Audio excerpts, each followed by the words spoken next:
오늘부터 대부업자나 여신금융기관에서 새로 체결되거나 갱신되는 계약의 이자율 상한이 기존 연 39%에서 연 34.9%로 낮아집니다.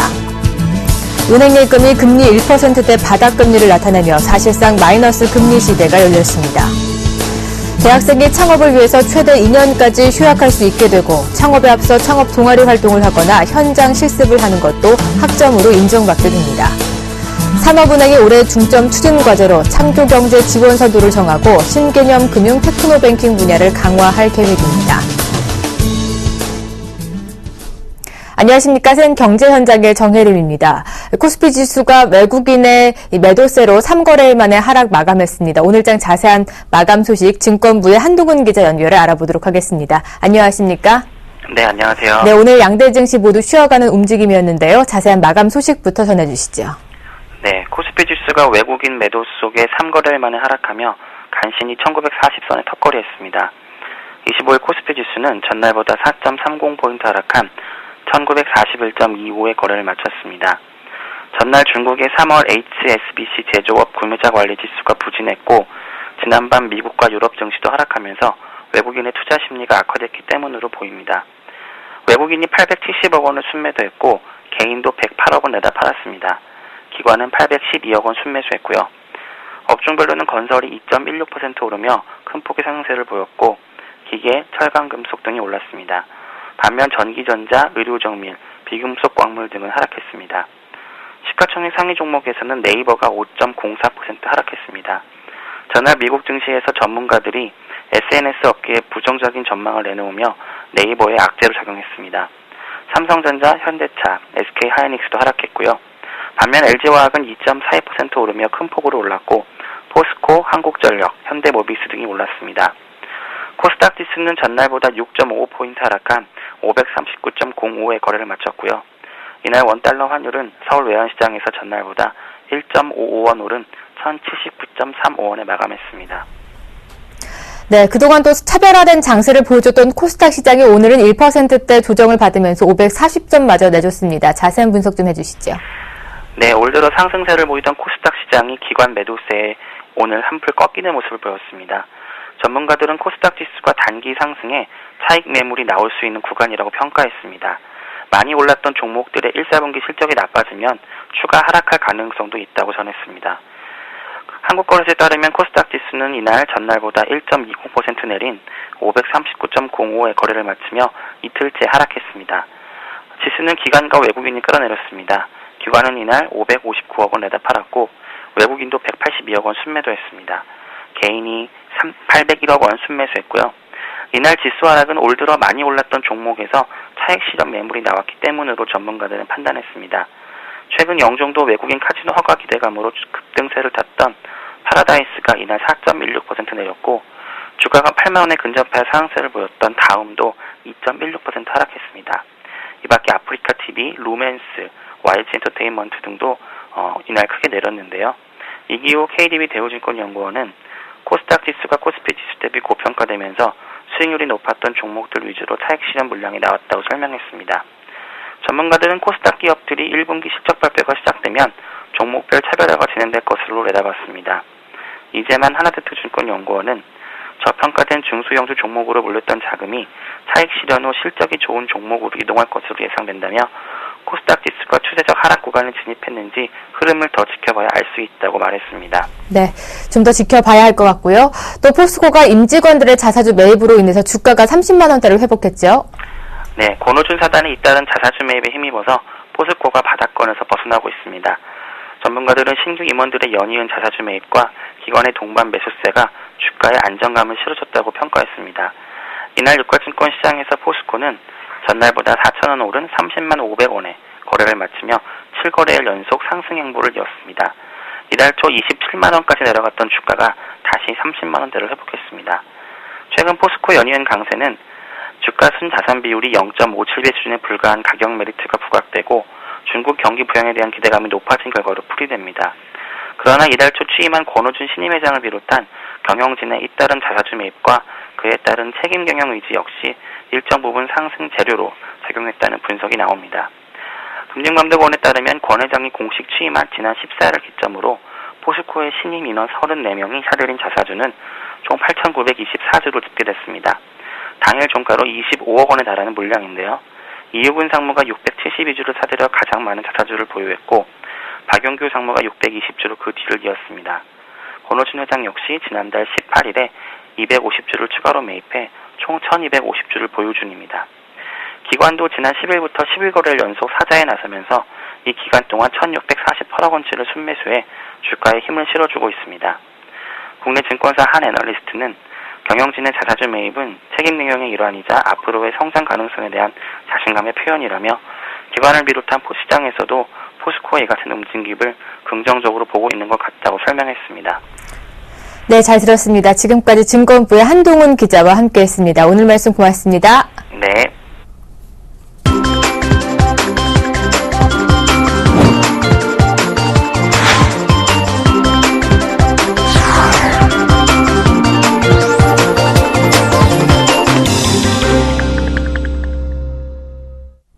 오늘의 주요 뉴스입니다. 금융위원회는 대부업의 이자율 상한율을 인하하는 대부업 등의 등록 및 금융이용자 보호에 관한 법률 시행령 개정안이 국무회의에서 의결됐다고 밝혔습니다. 개정안에 따르면 4월 1일부터 대부업자나 여신금융기관에서 새로 체결되거나 갱신되는 계약의 이자율 상한이 기존 연 39%에서 연 34.9%로 낮아집니다. 금융위는 이자율 상한 인하 후 폐업하는 대부업체 등에 대해서 음성적인 불법 대부 영업을 하지 않도록 불법 사금융 태스크포스 등을 통해 지속적으로 단속하는 한편 불법 사금융 피해자에 대한 상담과 피해 구제도 지원할 계획입니다. 은행 예금이 금리 1%대 바닥 금리를 나타내며 사실상 마이너스 금리 시대가 열렸습니다. 신한은행의 민트 정기예금 기본 금리는 연 1.6%까지 내려왔습니다. 만기가 3개월인 국민은행의 국민 슈퍼 정기예금 금리는 연 1.9%, 산업은행의 KDB 드림 맞춤 정기예금은 1.95%입니다. 한국은행의 올해 소비자 물가 상승률 전망치가 2.3%인 점을 고려하면 실질 금리는 마이너스가 될 가능성이 높아졌습니다. 정기예금 금리가 하락하는 것은 투자처를 찾지 못한 부동자금이 몰리면서 은행이 굳이 높은 금리로 자금을 조달할 필요를 느끼지 못하기 때문입니다. 대학생이 창업을 위해서 최대 2년까지 휴학할 수 있게 되고 창업에 앞서 창업 동아리 활동을 하거나 현장 실습을 하는 것도 학점으로 인정받게 됩니다. 교육부는 창업 친화적 학사제도 운영 매뉴얼을 마련해 각 대학에 배포했다고 밝혔습니다. 창업 휴학과 일반 휴학은 별개이므로 일반 휴학제도와 연계하면 3년 이상 휴학할 수 있습니다. 대학의 전임교원이 지도교수로 참여한 창업 동아리 활동에 대해 창업 실습 교과로 한 학기 3학점, 연간 6학점 이내로 학점을 이수한 것으로 간주하게 됩니다. 창업을 원하는 학생은 기업 등에서 현장 실습을 하는 경우 창업 현장 실습 교과로 6학점에서 최대 18학점까지 이수한 것으로 인정됩니다. 산업은행이 올해 중점 추진 과제로 창조경제 지원 선도를 정하고 신개념 금융 테크노뱅킹 분야를 강화할 계획입니다. 이를 위해 테크노뱅킹 규모를 지난해 1,504억 원에서 올해 2,000억 원으로 끌어올립니다. 지적재산권 담보대출 담보 범위를 상표권 등으로 넓히고 로열티 유동화 상품을 선보이는 동시에 정부가 추진하는 기술정보 시스템 구축에 적극 동참하는 등 테크노뱅킹 기반을 전 금융권에 확산시키는 데 적극 나섭니다. 창업 초기 기업을 비롯 중소벤처기업 직접 투자에만 1,500억 원을 투입하고 올해 중소벤처펀드를 통한 지원은 해외 투자 및 회수 시장 활성화에 초점을 맞췄고 5천억 원 규모의 전문 펀드 결성을 목표로 하고 있습니다. 현우석 경제부총리 겸 기획재정부 장관은 오늘 외신 기자 간담회에서 설비 투자 부진과 미국의 테이퍼링, 신흥국 불안 등 대내외 위험이 있지만 국내 금융시장 영향은 제한적이며 외환 보유액과 경상수지 흑자, 재정 건전성 등 한국 경제의 기초 체력은 양호하다고 강조했습니다. 현 부총리는 신흥국의 성장 둔화에도 최근 한국의 대중국 아세안 수출은 양호한 흐름을 이어가고 있다면서 대외 위험 요인의 영향과 파급 경로를 면밀히 모니터링하며 과감하고 신속하게 대응해 나갈 것이라고 말했습니다. 오늘 서울 강남 코엑스에서 현대기아차 협력사 채용 박람회가 열렸다고 합니다. 개막 행사가 첫 진행인 된 날인데요. 이 구직자들로 하여금 뜨거운 관심을 받았다고 합니다. 자세한 내용 산업부의 나윤석 기자 연결해서 들어보도록 하겠습니다. 안녕하십니까? 네, 안녕하세요. 네, 이번 박람회는 현대기아차가 동반 성장을 위해서 지난 2012년부터 진행이 되어 왔는데요. 벌써 올해로 3회째라면서요? 네, 그렇습니다. 현대기아차는 대중소기업 간 상생 기조에 발을 맞춰서 말씀하신 대로 올해 3회째 협력사 채용 박람회를 대규모로 개최했는데요. 이번 박람회를 통해 현대기아차는 1차 협력사 직원만 총 1만 7천 명을 뽑는다는 계획입니다. 이 행사는 중소협력사에게는 우수인재를 만날 수 있는 다리를 놓아주고 또 구직자들에게는 탄탄한 경쟁력을 갖춘 유망 중소기업에 취업할 수 있는 기회를 제공하기 위한 취지로 마련이 됐습니다. 올해 박람회에는 370여 개의 1차, 2차, 3차 협력사들이 참여하는데요.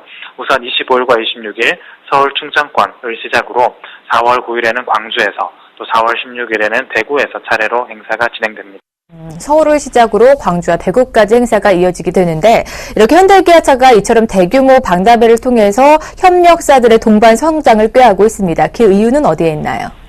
네, 그렇습니다. 현대기아차의 동반 성장에 대한 관심과 노력은 결국 협력사의 품질이 완성차의 성능에 결정적인 영향을 미친다는 판단 때문입니다. 실제로 완성차 회사들은 자동차 전체 부품의 약 95%를 협력사로부터 구매하고 있는 상황입니다. 다시 말해 오늘날 글로벌 시장은 개별 기업 간의 다툼이 아니라 원청 회사와 협력사들이 하나로 뭉친 이른바 기업 생태계 사이의 경쟁이 펼쳐지는 곳이라고 할 수가 있습니다. 이 같은 현대기아차의 동반 성장 노력 속에 협력사들의 체력도 크게 튼튼해지고 있습니다.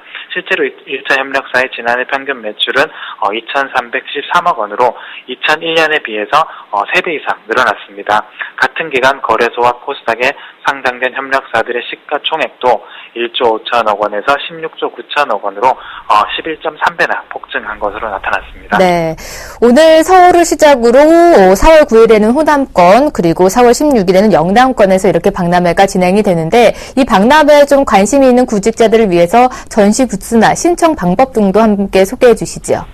네, 행사의 전 부문을 지원하는 현대기아차는 이날 취업 상담을 진행하는 채용 상담관과 동반 성장 정책을 알리는 홍보관, 또 면접 컨설팅을 해주는 부대 행사관 등을 운영하면서 협력사들의 채용을 도왔습니다. 또 채용 박람회 전용 홈페이지를 만들어주고 취업 전문 포털인 사람인, 커리어 등과 함께 협력사들이 상시적으로 채용에 활용할 수 있는 전용 시스템도 구축을 했습니다. 윤여철 현대차 부회장은 이날 개막 행사에 참여해서 협력사들은 글로벌 감소기업으로 뻗어나가고 또 구직자들은 튼튼한 중견기업 또 중소기업에 취업할 수 있도록 이번 박람회가 밑거름이 될 수 있기를 희망한다고 말했습니다. 네, 채용 박람회 전용 홈페이지를 참고하시면 좋으실 것 같습니다. 그렇다면 마지막으로 현대기아차가 채용 박람회 외에도 동반 성장을 꾀하는 노력으로 어떤 노력들을 하고 있습니까? 네, 굉장히 많은데요. 현대기아차는 우선 지난해부터 동장성장펀드와 상생금융서지펀드를 1차 협력사뿐만 아니라 2차 협력사도 활용할 수 있도록 했으며 1차, 2차 협력사 간 거래 관행 개선을 위해 체계적인 관리 시스템을 구축하고 있습니다. 또한 협력사 교육 관리 포털을 통해 2차 협력사에 대한 교육을 확대하고 1차 협력사가 자체적으로 2차 협력사를 교육할 수 있는 기반을 제공하는 등 협력사의 교육 역량도 강화하고 있습니다.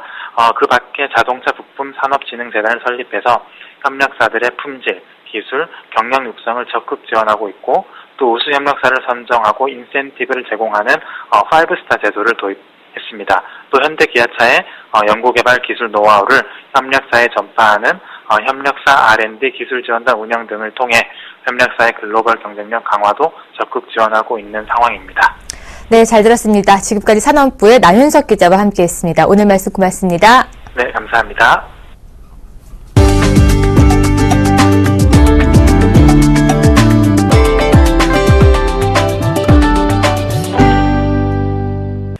매출액 상위 250대 글로벌 유통기업에 롯데쇼핑 등 국내 4개 업체가 포함됐습니다. 대한상공회의소가 딜로이트 코리아와 공동으로 펴낸 2013년 글로벌 250대 소매기업 경영 현황 보고서에 따르면 매출 1위에서 5위는 월마트, 테스코, 코스트코, 까르푸, 크로거 순이었습니다. 국내 업체로는 롯데쇼핑이 전년보다 5계단 오른 43위로 순위가 가장 높았고 이마트는 50계단 상승한 89위로 100위권 안에 진입했습니다. 이랜드 월드가 205위, GS 리테일이 233위를 차지했습니다. 상위는 어려운 내수 여건에도 국내 유통기업이 비교적 좋은 성과를 거뒀다며 하지만 글로벌 유통기업보다 부진한 국내 유통기업의 해외 진출 실적은 점검해봐야 한다라고 지적했습니다. 정부가 정보보호관리체제 인증 대상 기업을 대폭 확대하고 심사 항목을 늘리는 방안을 추진합니다. 미래창조과학부는 ISMS 의무 인증 대상 기관을 100만 명 이상의 개인정보를 보유한 기업으로 확대하는 방안을 검토하고 있다고 밝혔습니다. 미래부는 당초 ISMS 대상 기관을 현재 272개에서 300개 정도로 늘릴 예정이었지만 최근 카드사, KT, CJ대한통운 등 업체 개인정보 유출 사고가 잇따라 터지자 대상 기관을 대폭 확대키로 했습니다. 기준이 변경되면 대상 기업 수가 500개 이상으로 늘어날 것으로 전망됩니다. 국토 최남단 마라도에서도 도심 수준의 롱텀 에볼루션 서비스 이용이 가능해졌습니다. KT는 마라도에 설치된 기존 구형 마이크로웨이브 장비를 최대 800mbps까지 전송 가능한 통합형 마이크로웨이브 장비로 교체했다고 밝혔습니다. 이에 따라 마라도에서도 최대 속도 200mbps 이상의 LTE 서비스 이용이 가능해졌습니다. KT는 도서지역 주민과 관광객들이 고품질 LTE 서비스를 이용할 수 있도록 장비 교체 작업 등을 진행 중입니다. 지난해 12월에는 백령도, 연평도 등 서해 5도 지역의 장비를 교체해 LTE 품질을 개선했습니다. SK텔레콤은 통신장애로 인한 보상 금액을 확인할 수 있는 사이트를 개설했습니다. SK텔레콤은 고객들이 총 보상 금액과 상세 내역을 간편하게 확인할 수 있는 조회 시스템을 운영한다고 밝혔습니다. SK텔레콤 고객센터와 가까운 지점, 대리점에서도 조회 가능하며 보상금을 별도로 신청하지 않아도 다음 달 통신요금 청구소에서 자동 감액 처리됩니다.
센 경제 현장 오늘 준비한 소식은 여기까지입니다. 시청해주신 여러분 고맙습니다.